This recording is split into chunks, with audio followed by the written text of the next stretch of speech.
Hello, welcome back. Hello. In this video we're going to talk about logs. Logs? Logs. Oh, right, okay. Apparently we're going to talk about logs. Well, you do all the log keeping, don't you? Because you're really good at it. Yeah, we're going to talk about logs. We're going to talk about electronic logs. We're going to talk about paper logbooks. Paper logbooks. We are going to talk about record. My favourite. Yeah, we're going to talk about what are the requirements, what the legal requirements are for keeping a log under SOLAS, etc. We are going to give you some free stuff. Yeah, free. Remember, good word that, free. And we're also going to point you in the direction of some good logbooks. We are. So, enjoy the video and we'll see you at the end. The traditional cruising logbook. Has the time now come where we can use electronics to replace what we used to do on paper? And if so, what are the regulations? What does SOLAS say about keeping a log? And also in this video, we'll be pointing you in the right direction for free stuff. Stay tuned.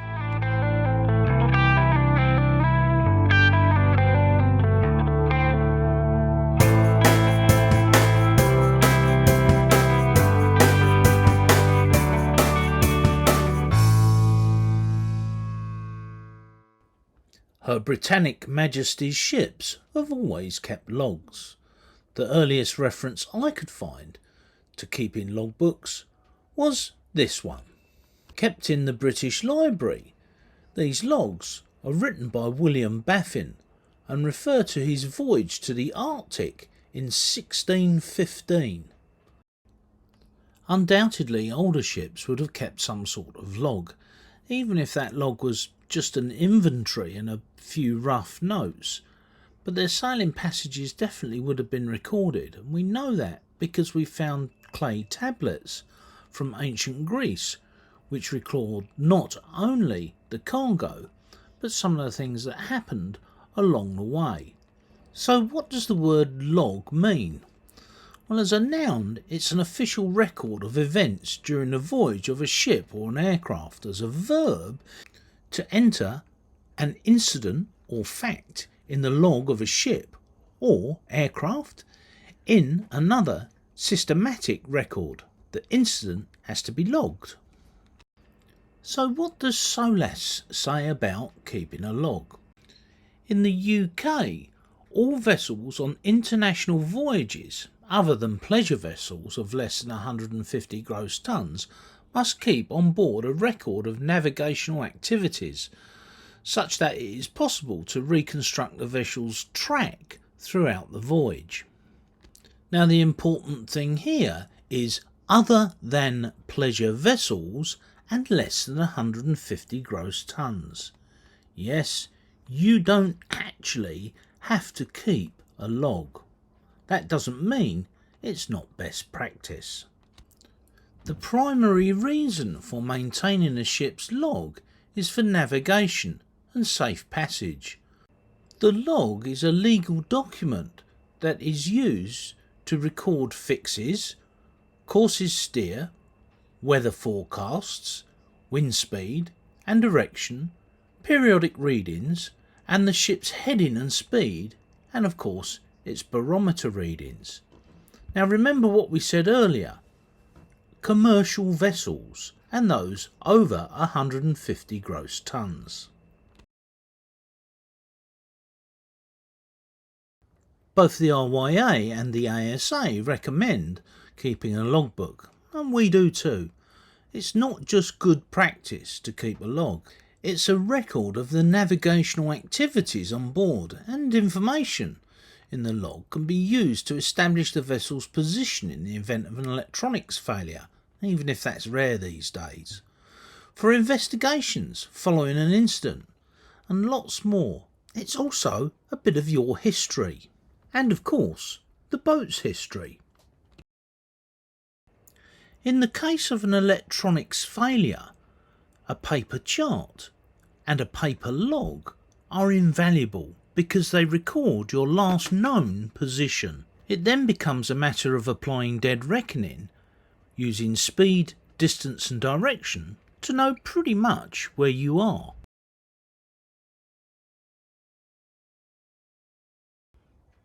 So paper or electronic, which is best? Well, I don't think there is actually a best. We believe that a hybrid of both is the best practice at this current moment in time. And in particular, the IMRE series of logs and the RYA series of logbooks are particularly good. Okay, let's get on to the free stuff. That's what you've been looking for. If you go to our webpage, www.svimpavidus.com, and then go to the downloads, you'll find that there's an Excel sheet or a PDF of this logbook page. You can simply download it and then print it off and use it as a loose leaf logbook of your own until you get your proper logbook in hardback. And so that you don't have to, we found some good logbooks on Amazon that we would recommend. Simply go to our webpage, www.svimpavidus.com, and go to our shop, where you'll find some of the logbooks that we recommend, and quite a few of them we've actually used over the years. Now, you can't record everything, but here's what SOLAS says you should record: the date, the name of the vessel, its MMSI number or call sign, the number of persons on board, the time of each log entry, the departure port, destination port and associated high water and low waters with their times and heights, the water log, the water speed, the heading in true or magnetic or compass, leeway. Also position fixes, your current sail plan, the true wind speed and direction, apparent wind speed, and of course its direction. Then there's visibility, sea state, cloud cover, barometer pressure, weather forecast, if your batteries are charged, fuel tanks, bilge check, water tanks, comments and narrative, and of course, did you have a pre-sail briefing? Did you go through a pre-departure checklist? And of course, any comms that you've had with any other vessels or the port or marina. Now that's quite a lot, and as recreational sailors, most of us aren't going to be doing all of them. But we should at least endeavour to do most of them. That's our opinion anyway. Okay, so what do we use electronically? Well, we're kind of traditionalists, all the way down to the Med, and in fact as far as the Balearics we were using paper charts. But the cost of paper charts for the places we were going just got crazy. We've still got somewhere all the paper charts that we used, all the way down from the UK, round the Bay of Biscay and down to Miramar, and then across to northern Italy via Barcelona, etc, etc. So all the places that you see in our videos up to, I think it was Gaeta in Italy, we have paper charts for, and you know, we've used them. However, we bought paper charts when we went back to the UK for the remainder of Italy and Sicily, and they are still in their packets. We've not used them. And why is that? Well, electronic charts are so good, and you can do so much with them, and they'll interact with other things, other data. You know, for example, the Garmin, you know, that we use, I can download the data from that, all the waypoints, I can mark stuff, I can send texts to people, and it tells me where I was when I sent that text. There's so much data and management of data that you can do with just this one thing, the InReach. Then of course there's the phones. Now if you've got Google Maps on your phone, you can set it up so that it records where you go. Now obviously there's no roads and scenery at sea, but it gives you the latitude and longitude of where you've been, and the times as well. So that's something else which is really handy.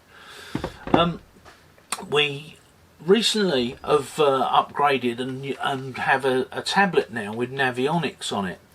The reason we did that is the last time that our charts on our Garmin GPS map 820, that I remembered what it was last updated in 2018, and that's not a major issue because the only thing that's moved is sandbanks and buoys. The land is still where it is, and that's integrated with our digital radar, etc. We can also link that to our iPad and have a second chart plotter through a piece of Garmin software which they don't do anymore, but we can have a second chart plotter anywhere on the boat. But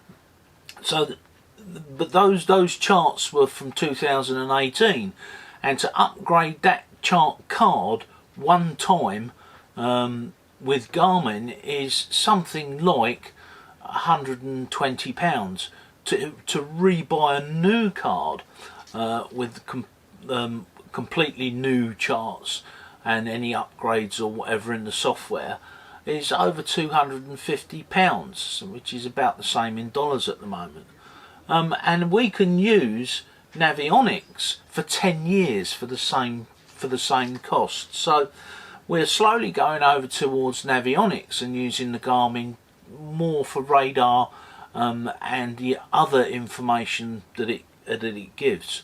When we had Renovatio, we had Raymarine gear, and the Raymarine also kept a log of your position. You could set it up.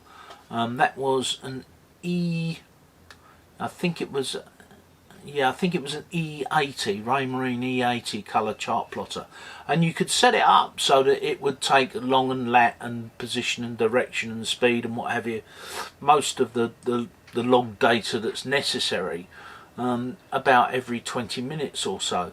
That was handy because you could then download that back to your computer and it did it as GPX files, which you could then put onto other software. Now we also have OpenCPN and a couple of other bits of software that I'll show you them, but you can set them up to record certain information at certain intervals in time. That's all great stuff. You know, electronically you're recording stuff, and as long as you know how to manage the data and get at it, great. But I can hear people reaching for their keyboard now going, yeah, but what happens if you lose all your electronics?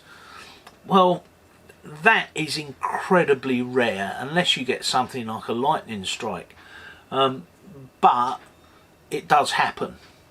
The thing that you need to do then is to make sure that you have a backup system and it's stored in a place that's not going to be affected by lightning, for example inside your oven or inside your microwave.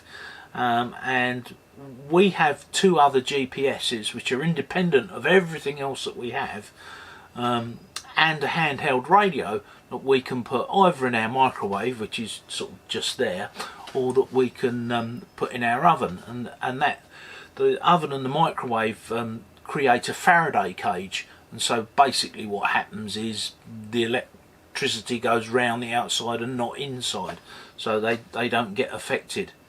But even so, I hear what you're saying about electronics. I think the point has come now where we don't need paper charts anymore. That electronics is reliable and significantly better in many ways, depending on whether you have vector or raster charts, etc. I don't want to get into that, but for log keeping, I still believe that the traditional logbook is probably superior. Why do I think that? Well, when I dug this out about 10 minutes ago, I spent 8 of those 10 minutes just looking through it. And, you know, this is our journey from Dartmouth in the UK over to Roscoff. That was our first major passage when we left the UK, And yeah, we've got the narrative in here. You know, the pups were with us. The boat was flying on a broad reach, 7.8, 7.9 knots through the water. It was 97 miles in total, and we at 16:35 we only had another 16 miles to go. I believe we got in about 6 or 7 o'clock in the evening. But you know, we've got the stickers from the marina there, and then if you go on, we've got where we filled up with fuel, the receipts stuck in there next to the narrative. And all of those things you can't do with an electronic log. You know, you can't push these memories into an electronic log. Yes, you can type up a narrative, but no, you can't put the marina bill in for when you were travelling from Concarneau to Lorient.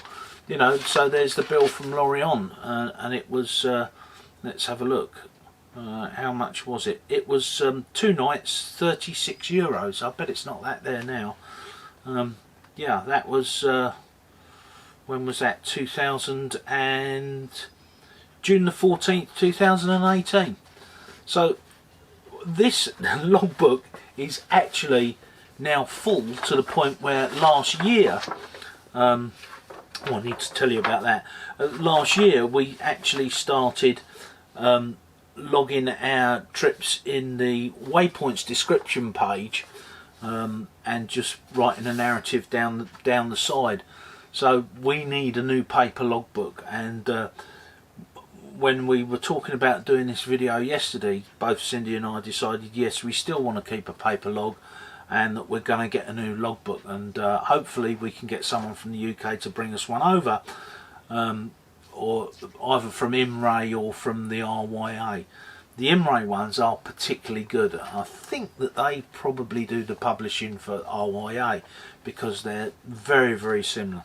So yeah, IMRAE logbook. Actually, what I'll do is I will put a link in the description to our website, and on our website I will recommend a couple of good logbooks from IMRAE that you can buy on Amazon, and I'll put a link to them in the description and on our website so that you can go through and choose the one that you want. So I'll do that for you. What the thing I was going to point out is, of course, at the back of the logbook you can write all them jobs down that you've got to do over the winter, and not a lot of mine have been ticked off on this boat, so I need to crack on with that. Let's have a look at some of the features that you can get from electronic charts. So this is the Garmin InReach electronic log, and you can see there all of our journey. Let's zoom in and look at that trip that we were talking about earlier, from Dartmouth in the UK over to Roscoff in France. By clicking on any of these small round nodes on the chart, I can bring up more details, and you can see there what time we left and what speed we were doing at that particular point. If I go across the channel and get to the other side, you can see by clicking on that node that we arrived at about 7 o'clock at night local time, and what we were doing, I don't know, what was it, yeah, just 4.5 knots into the marina. Similarly, when we crossed from Syracuse in Sicily across the Aegean over 3.5 days, I think it was, to Corfu in Greece, you can see on the track where we actually changed direction, tacking or adjusting to the wind, and both the times we left and the times we arrived, with all the important speeds and distances, etc., all in the details. Really handy. And this has been a great thing for us to reflect on when we look at where we've been across the Mediterranean and round Europe, and where we're going to go in the near future as well. I'd certainly recommend the Garmin InReach as a tool which records where you've been, and that you pay the extra subscription fee and have this web page where your friends, family and Patreons can look at where you've been and where you are now. As I said previously, our old Raymarine E80 was able to record a form of log. So if you've got a Raymarine, somewhere in the settings there's a log button that you can push and it will record those details. Now our Garmin, which you can see here, does something similar on the tracks. By zooming into the tracks and then pushing the information button, we can get speeds, distance and time, which again is quite handy, but it doesn't specifically record a log like the Raymarine does. Navionics is good, it records time, track and distance, but doesn't have a specific log. And of course there's OpenCPN, which you can set up to do almost anything, as you can with Google Earth or Google Maps.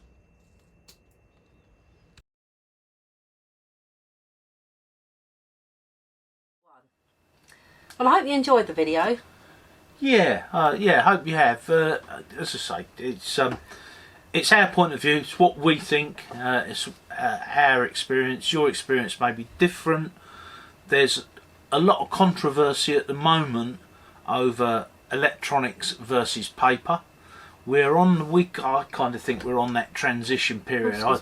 I think that electronics is so good now that it surpasses what is available chart wise and log wise. However, we still keep a paper log.